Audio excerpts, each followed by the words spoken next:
Mas ang sa introduction kung hindi pa hanggang ng kasunod ko. Pero I would like to remind lang sa aton, mga Kristohanon, ang title sa inyong message, I will praise God's unfailing grace. I will praise God's unfailing grace. Akon pagkatayawon ang wala nagkapaslaw magrasya sa Diyos. Namin sa akin, subong hapon. So, una din, hindi ko naman siguro elaborate din masyado ang mga pointers ko sa akin na introduction. Ang una-una din, ang naintindihan ako, when it comes sa tawag grace, ang common din sa mga saving grace of God.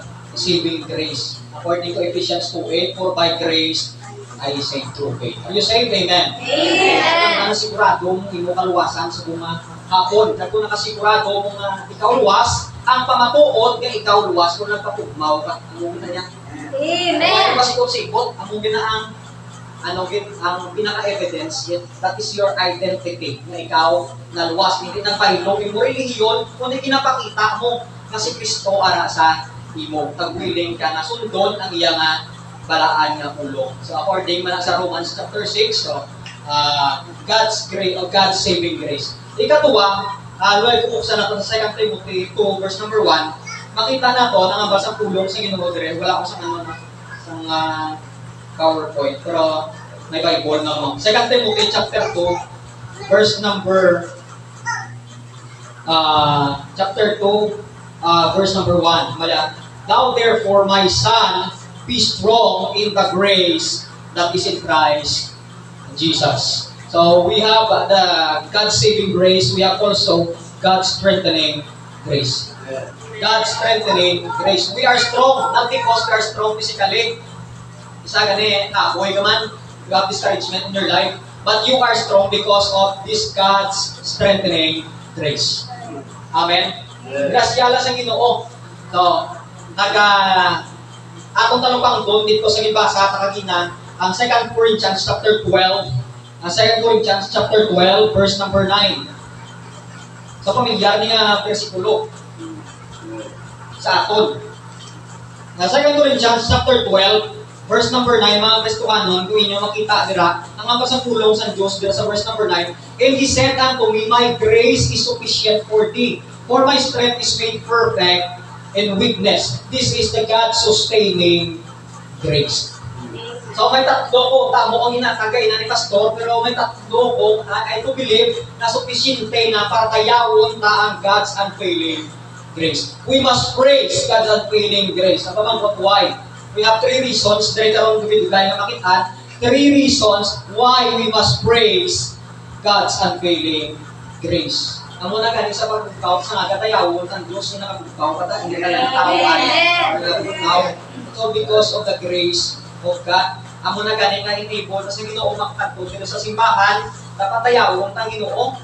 Kapalaw ka mo na, ginagaata ko sa Ginoo every Sunday para magsimbahan. Amen! Wala akong simbahan yung purpose para sa pagtipon.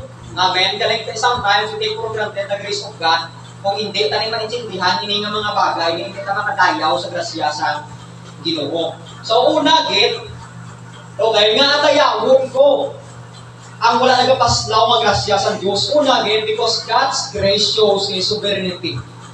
God's grace shows His sovereignty. Amo ning kaungdan sa verse number 1, pangatlo sa verse number 7. Ang bagay sa Bible dire, it is not expedient for me doubtless to glory. Tinawag si Apostle Paul very humble. I will come to visions and revelations of the Lord. Amalya, I knew a man. I do believe na ang gina-istorya ni Apostle Pablo ng iyang paglingon. Gina-istorya niyang iyang testimony. So nagagamit sa some second person sa sininga dalaman naman. I knew a man in Christ.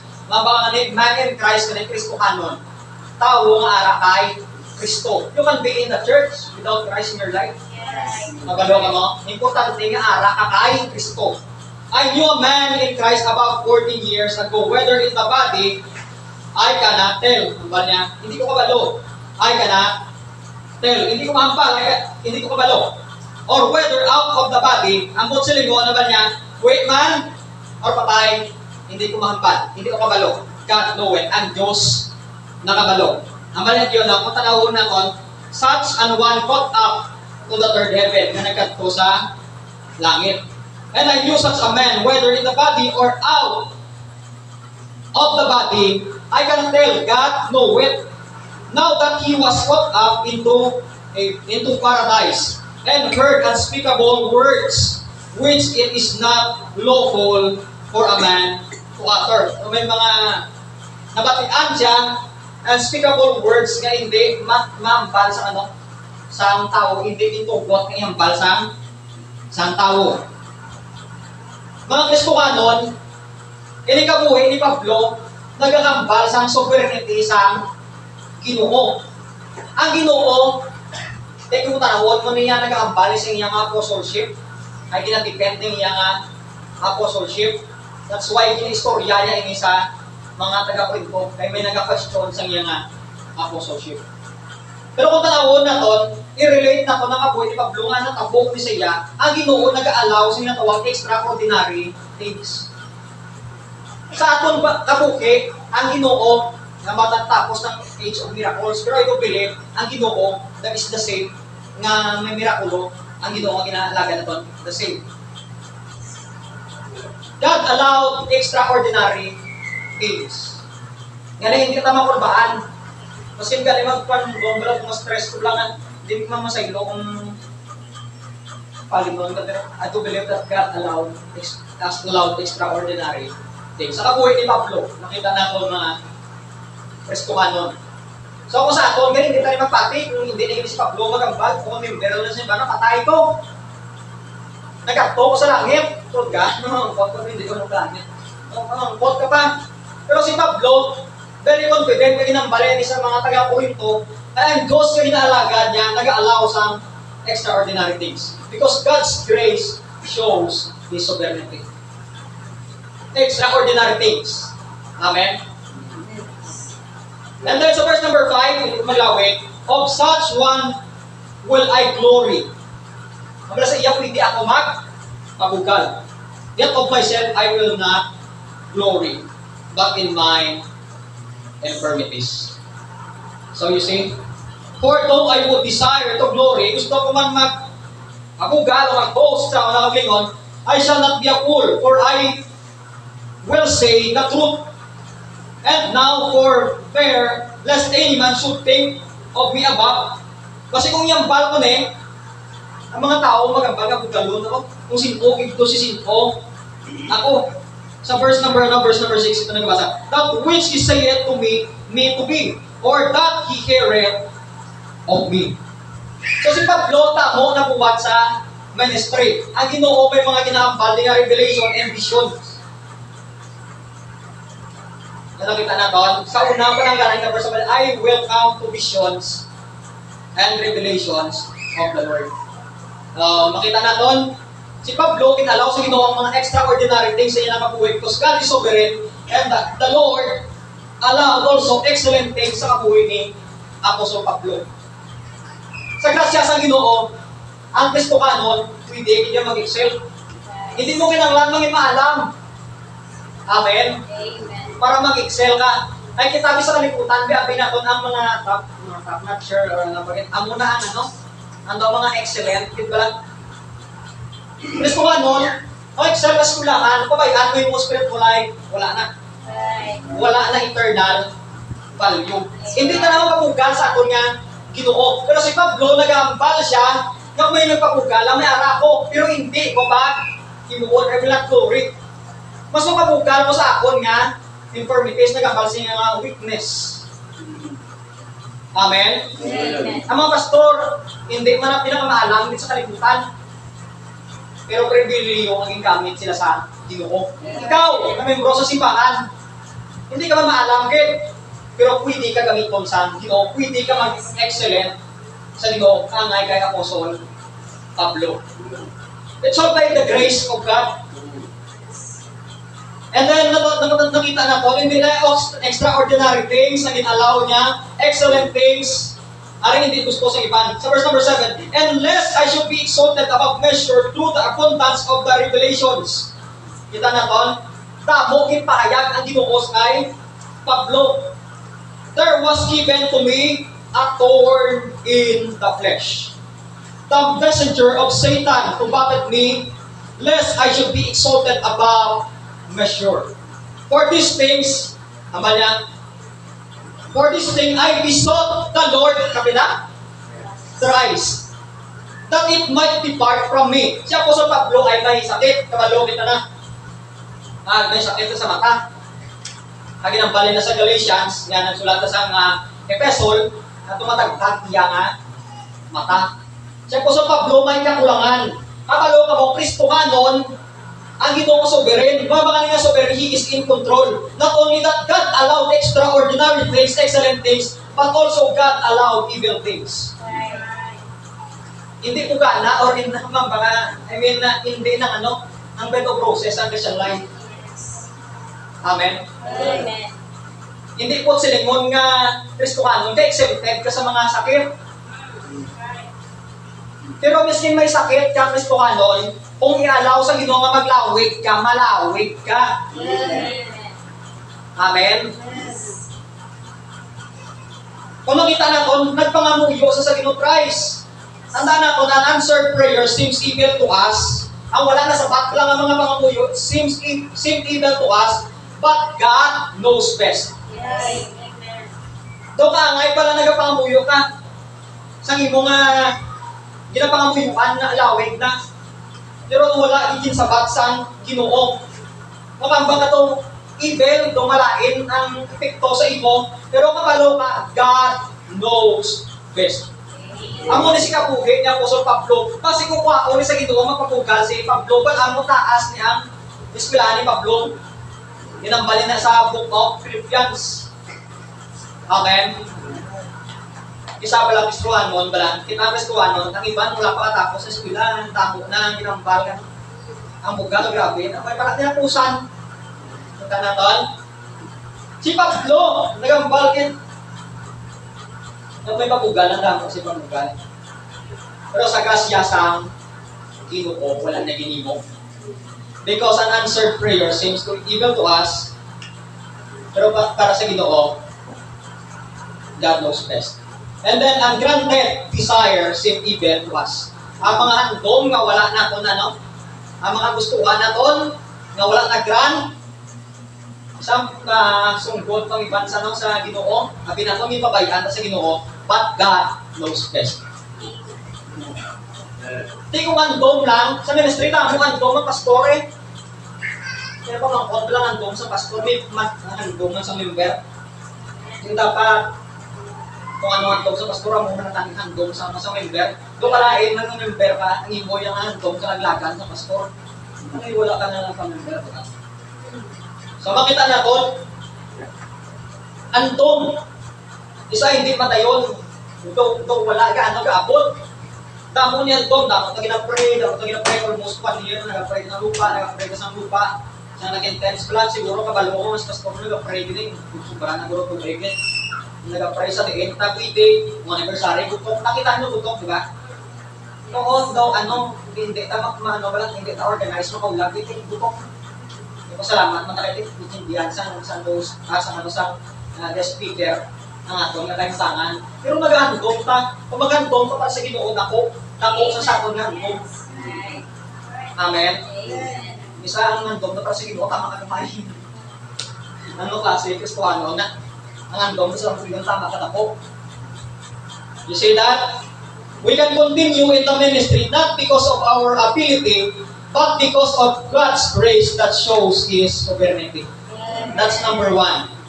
Why? Yung kinanglatayawon ko, ang wala nagpapaslaw ang grasya sa Diyos because God's grace shows His sovereignty. Ang mga gani, ang mga ang mga ginambal sa tao, may point na sila, pero ang may say niya po ng Diyos. Amen? Hindi yung ganagin ang balan nito makakain ng buhay niya po. O huwag mo ba makain ng buhay niya. Ang may say ang Diyos.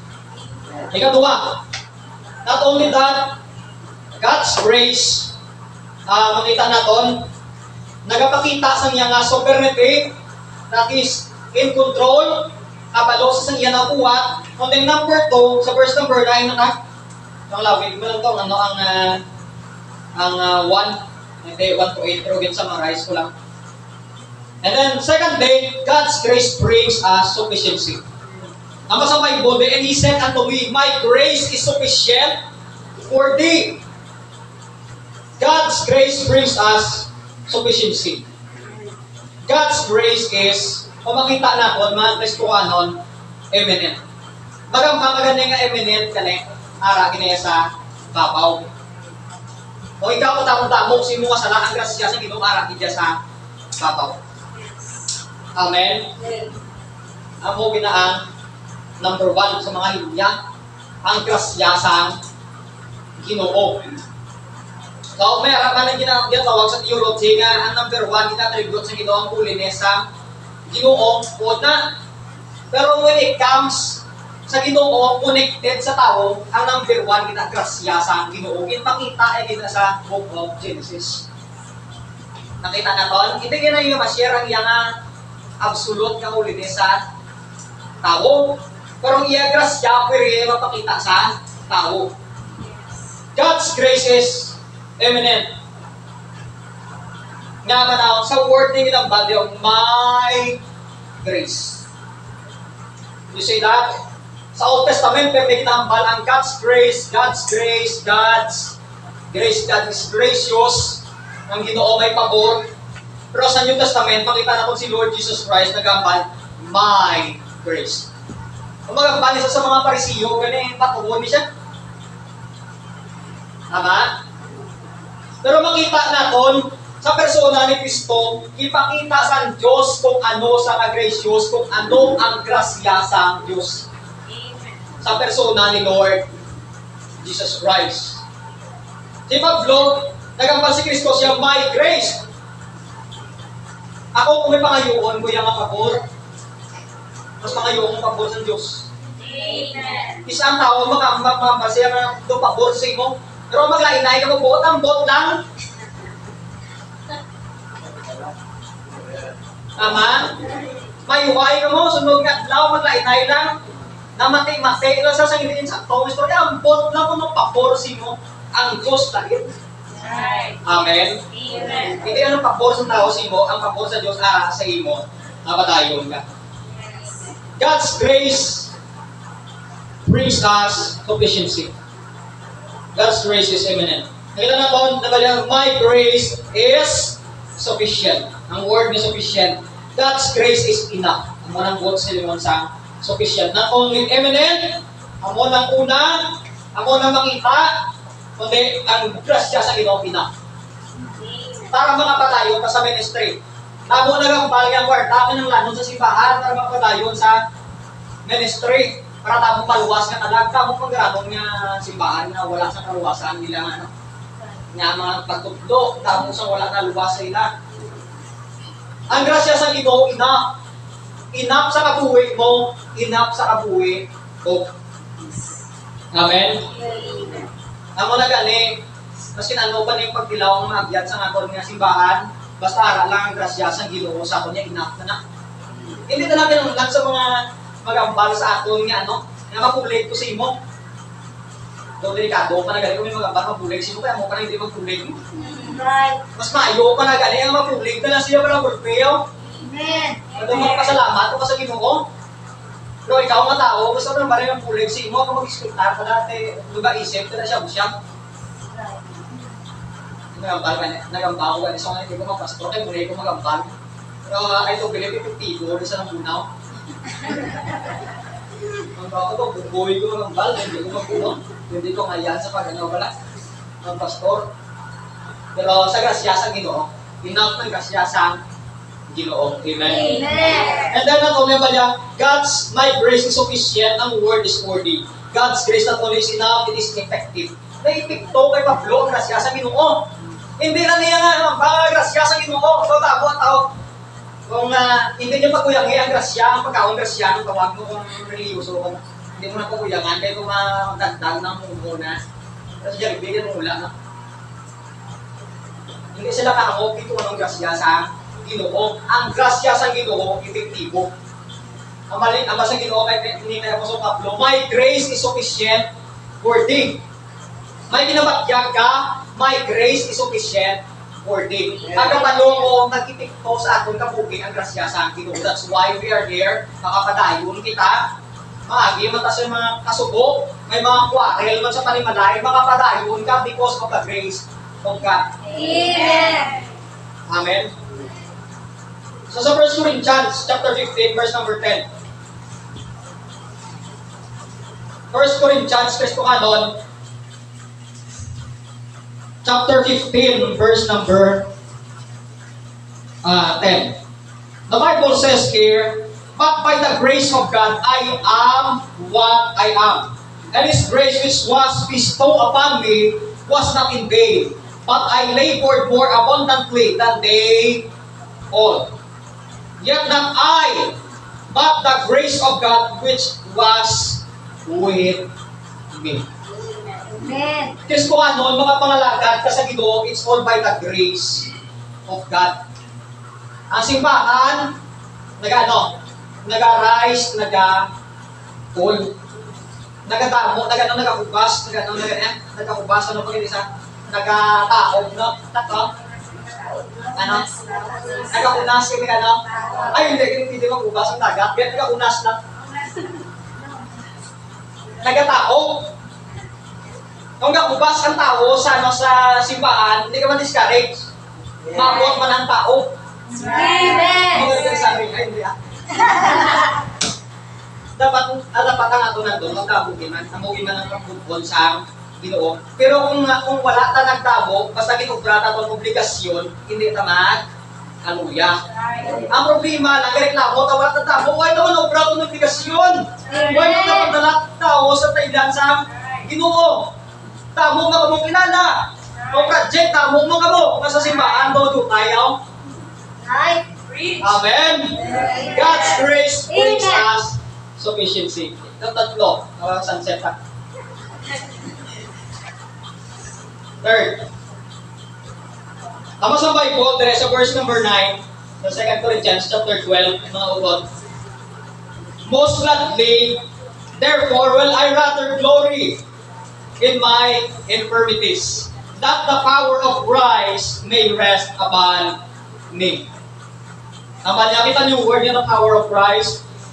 Why? Because God's grace gives us solidity. Magandang nga solidity, it makes us firm.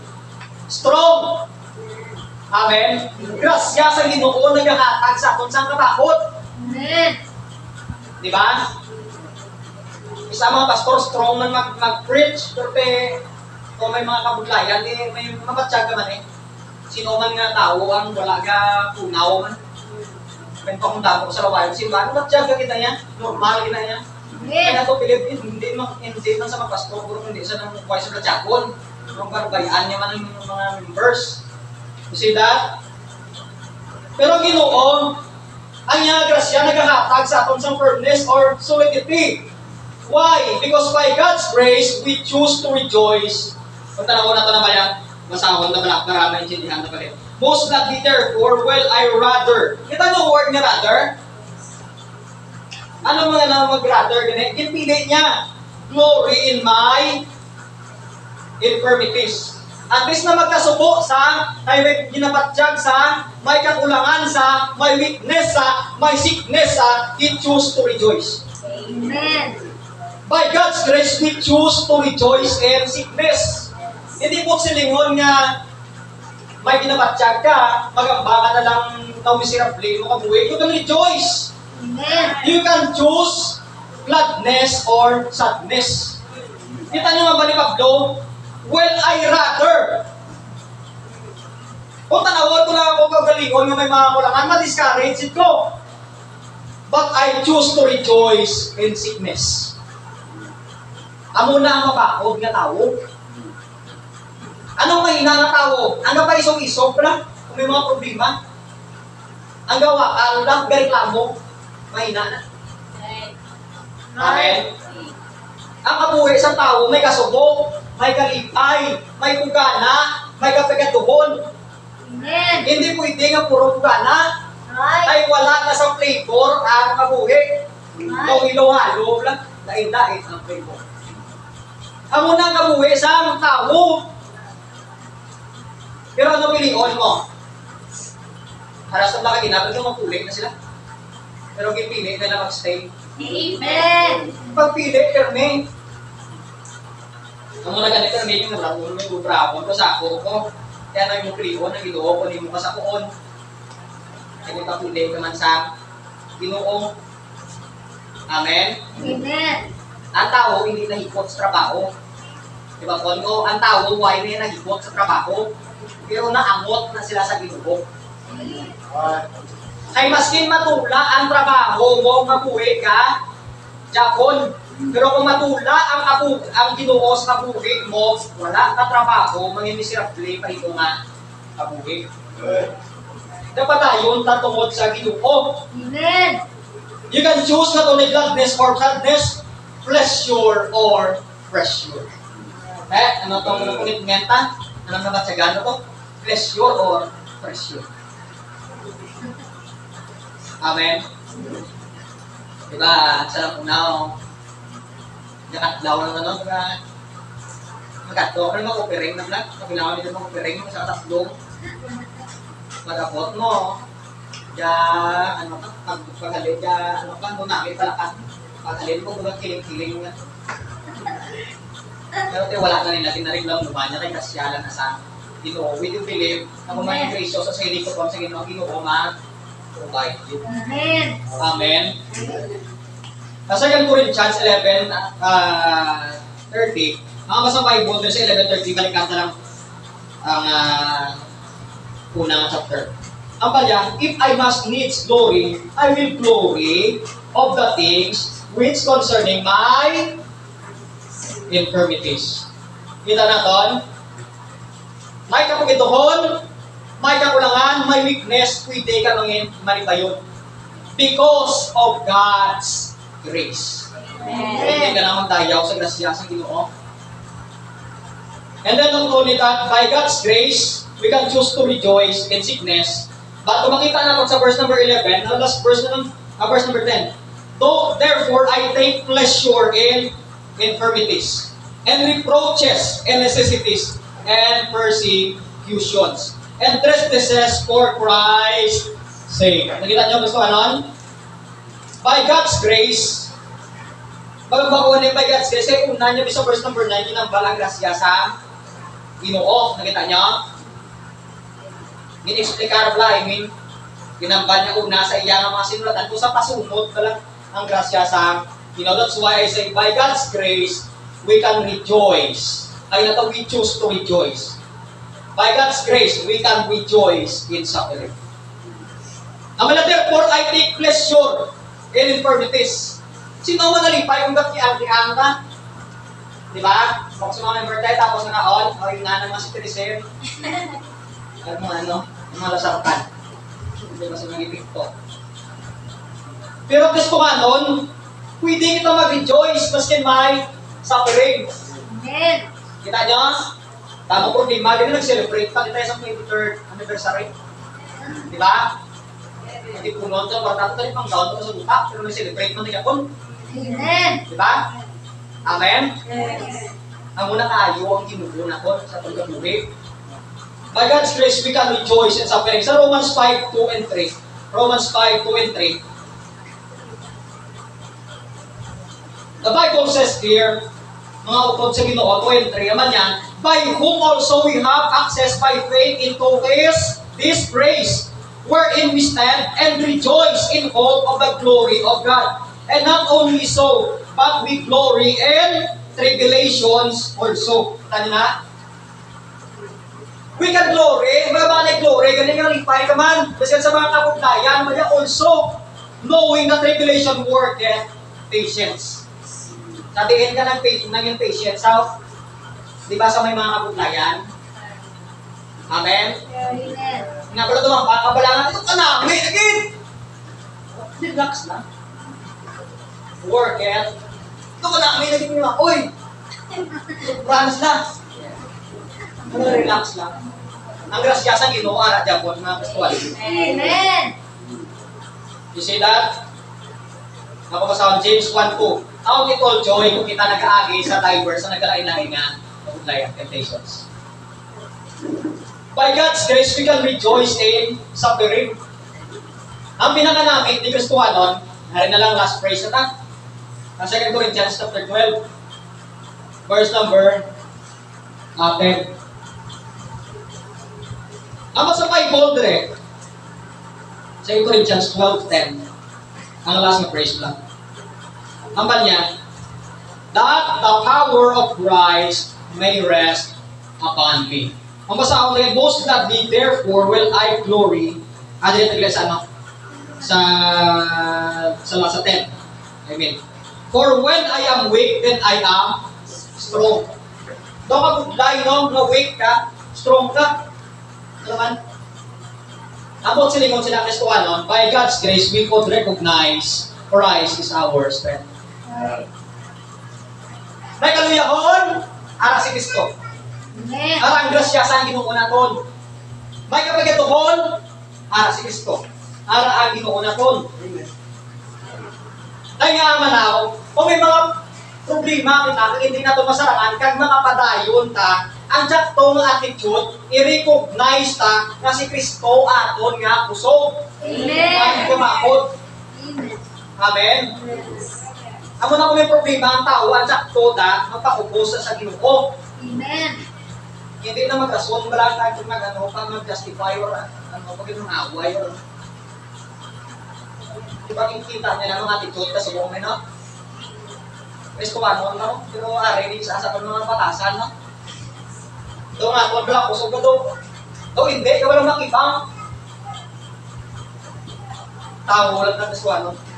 By God's grace, we could recognize Christ is our strength. The supporting verse, I can do all things through Christ which strengtheneth me. Philippians 4. Amen. 13. Ang mga ganang grasya sa Ginoo nagkakatag sa aton sa solidity, nagpapabakod sa aton. Okay, 2 Timothy 4:17. Last verse.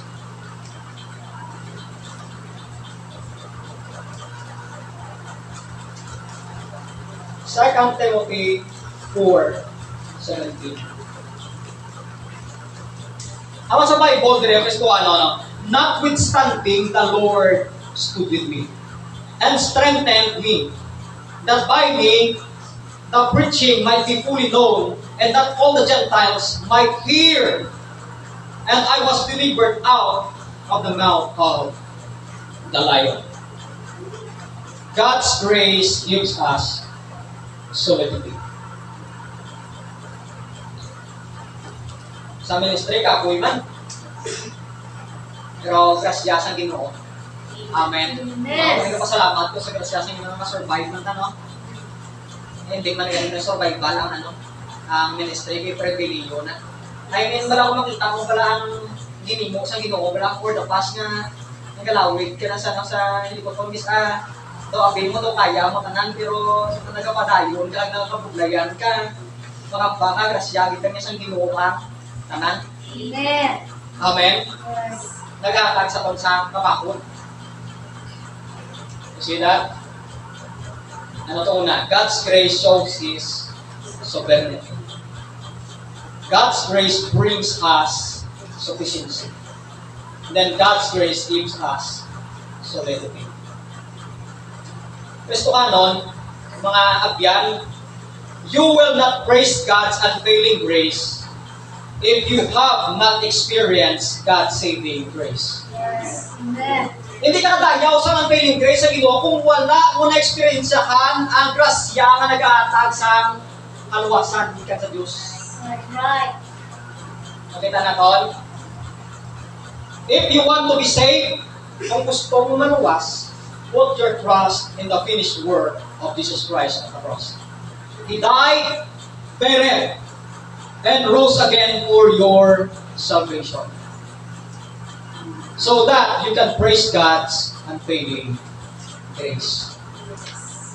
Abyan mga Kristohanon, iban na kilala ko, iban hindi ko man kilala, kung siguraduhon kasi mo kabuki, ang kaluwasan yun. Amen. Hindi mo na ma-express kini nga ang failing grace na hindi ka luwas. Hindi nang lang na luwas.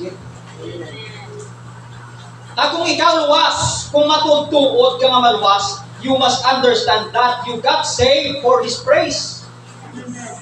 Kiluwas ka sa Ginoo para sa iya nga kadayawan. Whatever situation that you have, praise God. Amen. Ano man nga sitwasyon, ang ara sa imo subong, praise God. Ang makahambal ka testukanon, I will praise God's unfailing grace. Magkapangoy kita. Balan nga Diyos, kung itong ngamay, madam mo salamat. Sumuhapon sa imo kayo kaputong Lord. Salamat gid sa imo grasya. Sini nga simbahan, Ginoo. Amin Ginoo dito sa lambunaw nag-pray din. Pero Ginoo, para sa sini nga simbahan. Ikaw Lord, mag-ikutar sa mga buha kongre, gamita amon nga kabuki. You work in us, Ginoo, para makita namon Ginoo ang gahom na makadayaw kami Ginoo sa imo. Ganyan ako pamuyo sa mga hapon, sa mga kastuhan mo Ginoo, both here in Labunaw Ginoo. Abay, Ginoo, bulikan mo kami na magpadayo. Bulikan mo kami sa matagadablaw na dayawon ka because of your grace, because of your unfailing grace. Buligin man si Pastor, o rin yung Malay, o ang PBC family na magpadayo Ginoo. Okay, nga lugar sila Ginoo, iplastar dalon, ikaw kapalo Ginoo.